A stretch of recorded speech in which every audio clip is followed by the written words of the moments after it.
199650 บาทชืบต่อกันเหรียญนี้เป็น20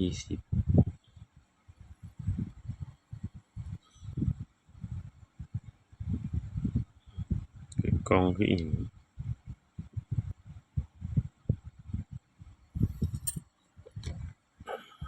เหรียญ50สวย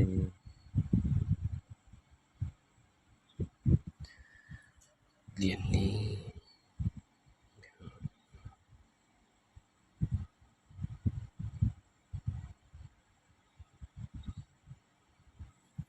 ไม่เห็นโอ้1980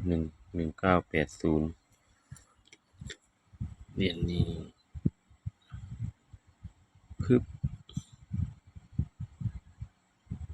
มันก็จังลูกอีกพึบ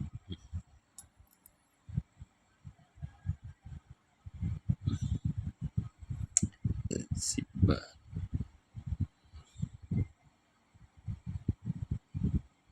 มันหมดสิงโต10 บาทเทเลยครับ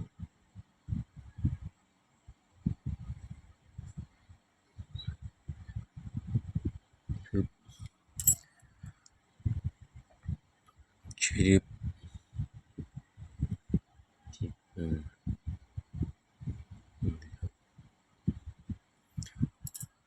ตัวนี้ลูกนกวิบผม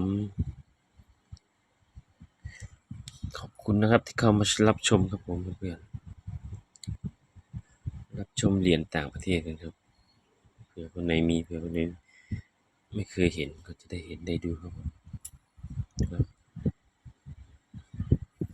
อันนี้เป็น10 บาทของประเทศอะไร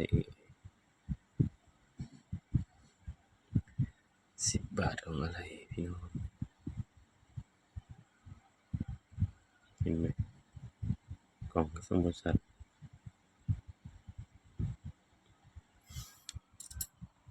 นี่ก็10 บาทเหมือนกันกล่องสมและ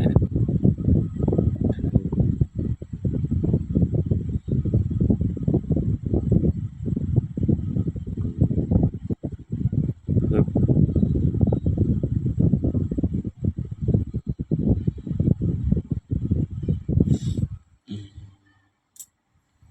ก็10 บาท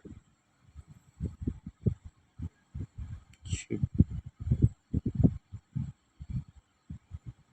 SEN เซน10 เซนหรือเปล่าด้านหลังเป็นรูปดาวหลังเป็นรูปดาวครบหมดหรือยังน่าจะมีนกชืบ10อะไร10อีหยังพี่น้องผู้ที่อ่านออกบอกกันได้เด้อครับเด้อนี่เอาไปที่ว่าเป็นมาถ่ายไปแล้วพี่น้องตอนตัวนี้10 TN 10 ดอลลาร์ผมถือ1995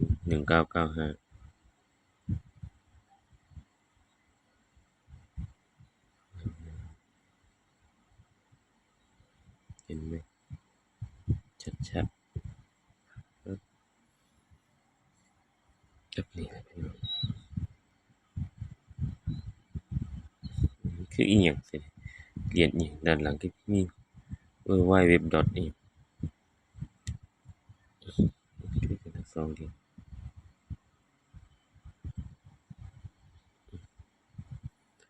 เหมือนกันเลยตัวนี้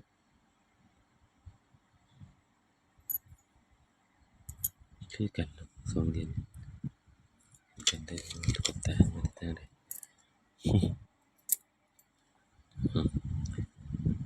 มันก็เหรียญ10